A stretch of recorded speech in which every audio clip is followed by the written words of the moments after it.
This is not breaking news. This is not a scandal. This is not about one person. This is about something far darker. Something we've grown numb to, but it is no less dangerous.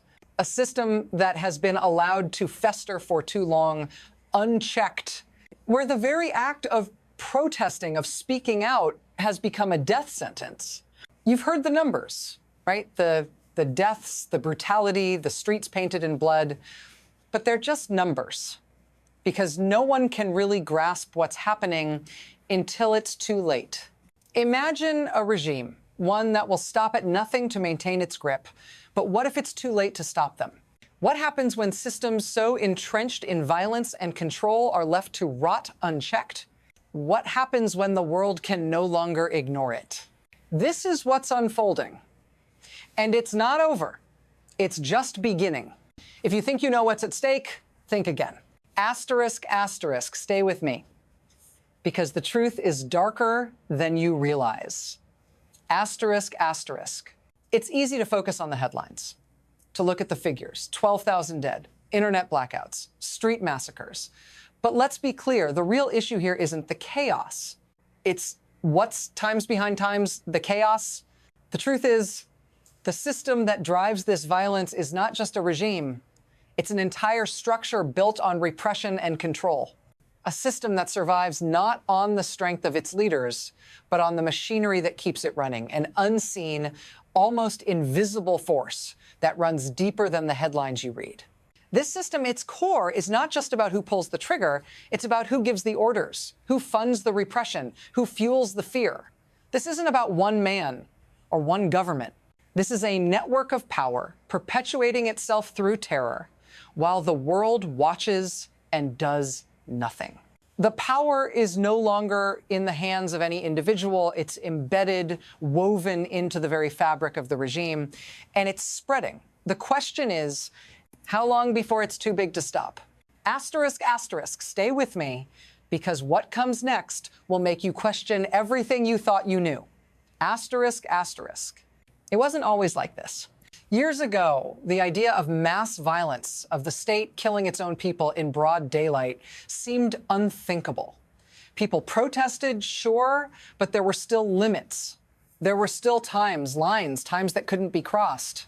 But now, the lines are not just blurred. They've been erased. What was once a violent reaction to protests has become a routine, almost mechanical response. And worse, this shift happened so gradually, so quietly, that most of the world didn't even notice. The truth? Asterisk? Normalizing time's brutality is far more dangerous than any one incident. It doesn't come with a bang, it comes with a whimper. A policy here, a strategy there. Before you know it, the unthinkable becomes the expected. And that's exactly what's happened in Iran. The brutality we see today didn't start overnight. It began with small, seemingly insignificant steps. No one noticed. No one cared. But now, the system that was built on these small shifts is too big, too powerful to dismantle without catastrophic consequences. So let me ask you, what happens when something so violent becomes time's normal asterisk? Asterisk, asterisk. Hold that thought, because we're just getting started. Asterisk, asterisk. In the dead of night, the streets are flooded with blood. But this isn't just a protest. This isn't just another example of people fighting for their rights. This is a sign that things are spiraling out of control. And it's only the beginning. We're talking about the Iranian regime's decision to deploy military-grade weapons against its own people. People who were just demanding their basic freedoms. No one saw it coming. At least 12,000 killed. 12,000 lives cut short, and yet, even as the bodies pile up, the world can't seem to make a move. Doctors on the front lines are risking their lives to tell the world the truth. But what happens when the very doctors trying to save lives are faced with casualties no one can treat? What happens when the state becomes a death squad and no one can stop them? This isn't a story of isolated violence. This is systemic failure on a scale that goes beyond what we can comprehend. Asterisk, asterisk. Think about that. And then ask yourself, how long until this spreads? Asterisk, asterisk. Here's where the real danger lies. It's not just the violence. It's not just the deaths. It's the machinery that makes it all possible. What you're seeing in Iran, this brutal crackdown, isn't some random act of desperation. It's been carefully orchestrated. The death squads, they're not rogue actors. They are part of a larger system, one designed to crush dissent by any means necessary. Here's how it works. The regime doesn't rely on just military force. No, it goes deeper. It's the entire network of the Revolutionary Guards, the Basij forces, the political and financial power structures that allow this violence to thrive. These forces are enabled by international interests, by global players who turn a blind eye, all while profiting off this very chaos. Who benefits from this system? The power players at the top, the ones pulling the strings from behind closed doors. Who suffers? Everyone else. Ordinary Iranians, men, women, children, all silenced under the weight of a regime that fears its own people more than anything else. This system is like a machine one that grinds down anyone who stands in its way. And the more people protest, the more it consumes. Asterisk, asterisk. The question now is, how long before this machine can't be stopped? Asterisk, asterisk. The streets are not just filled with bodies anymore. They're filled with a sense of urgency. We're not talking about isolated incidents anymore. This is becoming the new reality. The internet is gone, the world is watching, but no one's doing anything. The regime is killing its own people at an unprecedented rate. And the international community? Silence. What's more, the world doesn't just watch at times, participates, asterisk. Nations like China continue to deal with Iran, continuing the flow of trade, continuing the support. And with every transaction, every deal, the machinery of repression gets stronger. While the world looks away, innocent lives continue to be torn apart. Protesters aren't just being killed, they're being erased. And for what? For the sheer preservation of a system that's long past its expiration date. This isn't just political violence anymore. This is asterisk, asterisk, global asterisk, asterisk complicity.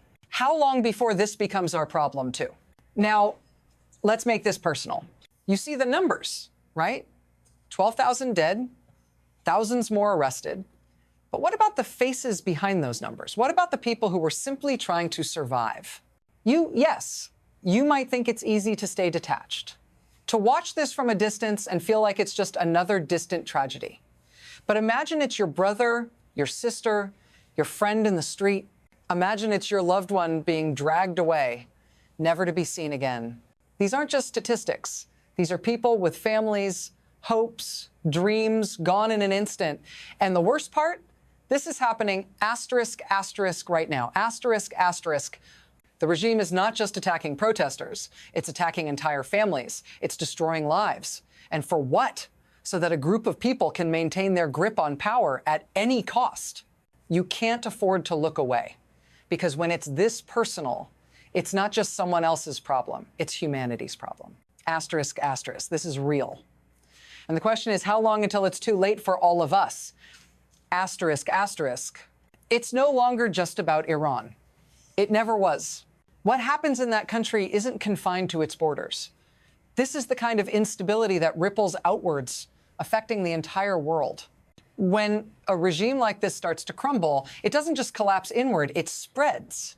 The collapse of one system sends shockwaves through the global economy, through international relations, through everything. Think about this. The Iranian regime is a key player in the Middle East. Its fall would destabilize an entire region, a region already teetering on the edge. And this isn't just theory anymore. The ripple effects are already happening. Oil prices are spiking. Military tensions are rising.